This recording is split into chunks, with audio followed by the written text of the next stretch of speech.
Kalau saudara-saudara masih melihat dan memandang bahwa orang Papua itu orang bodoh-bodoh, orang yang tertinggal dalam hal pendidikan, maka saudara-saudara salah. Sehingga orang-orang Papua mengirim anak-anak mereka ke luar negeri. Sebenarnya pembangunan dan infrastruktur yang dikerjakan secara masif di Papua adalah sebuah pesan serius kepada dunia bahwa Papua adalah Indonesia. Mari bicara NKRI karena torang semua bersaudara. Bravo NKRI. Di video sebelumnya saya telah menjelaskan bahwa OPM yang lahir terbentuk pada tahun 1965 dan OPM yang ada saat ini yang lebih dikenal dengan nama KKB beda. Kepentingannya beda. OPM yang terbentuk pada tahun 1965 dengan sebuah kepentingan yaitu agar memperjuangkan pembebasan warga Papua dan Papua Barat dari penjajahan Belanda. Bagaimana dengan OPM yang saat ini yang lebih dikenal dengan nama KKB? Seperti yang sudah saya singgung di video sebelumnya bahwa OPM yang ada saat ini telah disusupi oleh kepentingan asing. Namun terlepas dari itu, ada sebuah faktor yang tidak bisa dipungkiri bahwa ada satu rasa sakit, ada satu luka hati yang begitu dalam, begitu parah yang dialami oleh orang Papua terhadap Indonesia. Saudara-saudaraku sebangsa dan setanah air, kalau saudara-saudara masih memandang dan menganggap orang Papua itu bodoh-bodoh, saya pastikan Anda salah.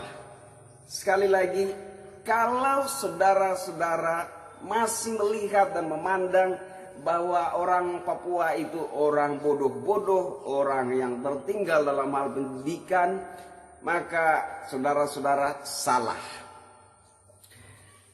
Ketika orang Papua mulai merasakan luka batin yang terjadi di era Soeharto, zaman Orde Baru. Seperti yang sudah saya ceritakan di video sebelumnya, bahwa orang Papua tersingkir dari kampung halamannya. Tanah mereka dirampas. Orang-orang yang melawan, memberontak demi mempertahankan tanah warisan leluhurnya ditembak mati tanpa ampun. Yang selamat tersingkir jauh ke hutan rimba. Hal itu menimbulkan luka hati yang begitu dalam, luka hati yang begitu parah, sehingga orang-orang Papua mengirim anak-anak mereka ke luar negeri dengan pesan, pergi tuntut ilmu, jadi pintar, dan jangan pernah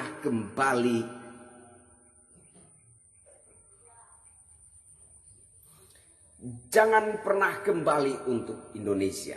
Itu pesan orang Papua kepada anak-anak mereka ketika mereka mengirim anak-anaknya bersekolah di luar negeri. Jadi kalau Anda, saudara-saudara sebangsa dan setanah air, masih melihat orang Papua sebagai orang-orang bodoh, orang-orang yang tidak berpendidikan, orang-orang yang terbelakang, maka saudara-saudara salah. Orang Papua pintar-pintar. Yang menjadi persoalannya, mereka bersembunyi di luar negeri. Dengan satu tekad, suatu saat mereka akan kembali ke Papua dan memperjuangkan Papua merdeka.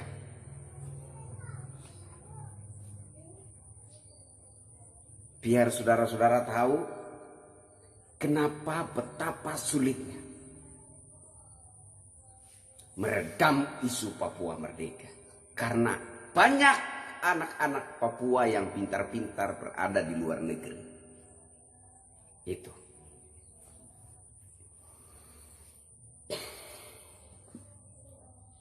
Jadi bagaimana supaya orang-orang Papua yang terluka hatinya, orang-orang Papua yang terluka batinnya, yang menyimpan luka lama yang mereka dapatkan ketika zaman kepemimpinan Presiden Soeharto. Seperti yang saya katakan di video sebelumnya, bahwa memang membutuhkan waktu dan proses yang tidak pendek. Membutuhkan waktu dan proses yang panjang. Dan butuh pemimpin yang sabar. Dan pemimpin yang sabar menurut saya adalah Insinyur Haji Joko Widodo. Saya berani jamin bahwa kalau 2014 bukan Jokowi yang terpilih menjadi Presiden Republik Indonesia, besar kemungkinan saat ini Papua sudah bukan bagian dari NKRI. Saya berani pastikan itu. Kalau 2014 hilang, bukan Jokowi yang terpilih sebagai Presiden Republik Indonesia, maka Papua saat ini bukan lagi bagian dari Negara Kesatuan Republik Indonesia. Ketika Jokowi terpilih sebagai Presiden Republik Indonesia, dia menaruh perhatian habis-habisan di Papua. Pembangunan dan infrastruktur digencarkan di Papua. Maksudnya apa? Sebenarnya pembangunan dan infrastruktur yang dikerjakan secara masif di Papua adalah sebuah pesan serius kepada dunia bahwa Papua adalah Indonesia. Itu yang perlu saudara-saudara paham. Pembangunan dan infrastruktur yang begitu masif digencarkan, dikerjakan dengan begitu masif di Papua merupakan sebuah pesan serius kepada dunia, bahkan kepada PBB, bahwa Papua adalah teritorial Negara Kesatuan Republik Indonesia. Papua adalah bagian dari kedaulatan Negara Kesatuan Republik Indonesia. Itulah tujuannya kenapa Presiden Insinyur Haji Joko Widodo menaruh perhatian habis-habisan di Papua. Saya pernah berdebat dengan seorang saudara. Dia katakan, waktu itu ya ada sempat terjadi persoalan rasisme ya, persoalan rasisme. Dia katakan orang Jawa menikmati, bukan orang Jawa, Indonesia menikmati hasil bumi Papua. Indonesia menikmati harta kekayaan alam Papua. Tapi Indonesia menganggap kami tak lebih dari binatang, tak lebih dari hewan. Ketika itu saya menyanggah, saya bantah. Saya katakan begini, kakak salah, ya. Kakak salah terlalu besar kalau kakak mengatakan bahwa Indonesia kenyang dari harta kekayaan Papua. Kakak keliru terlalu besar. Fakta bahwa yang kenyang dengan harta kekayaan alam Papua adalah Amerika, bukan Indonesia. Itulah faktanya. Puluhan tahun yang kenyang dengan harta kekayaan alam Papua bukan Indonesia kakak, tapi Amerika. Sehingga kita harus bersyukur ketika Tuhan kirim Jokowi jadi Presiden Republik Indonesia, kita kebagian makanan dari dalam perut bumi Papua. Bukan Indonesia saja yang kebagian makanan dari dalam perut bumi Papua, tapi Papua sendiri.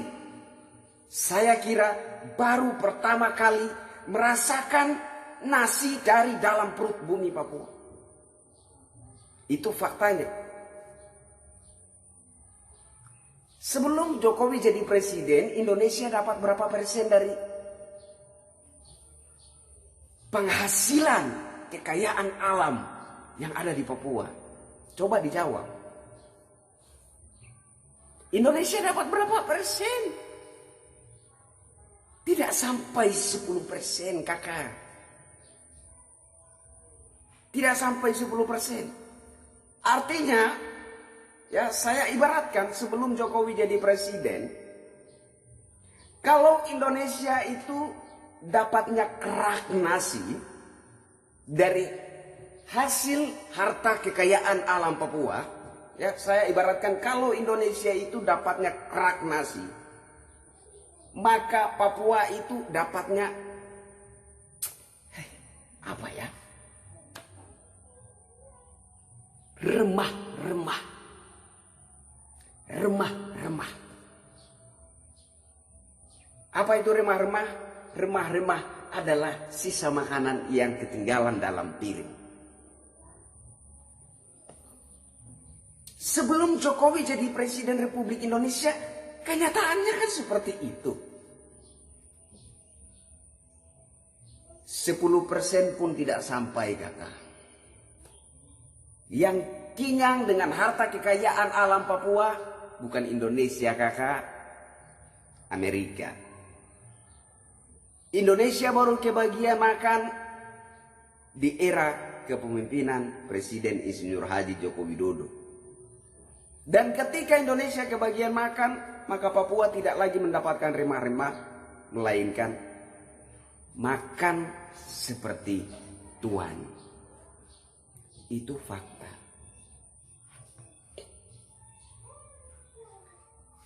Jadi di sini jelas.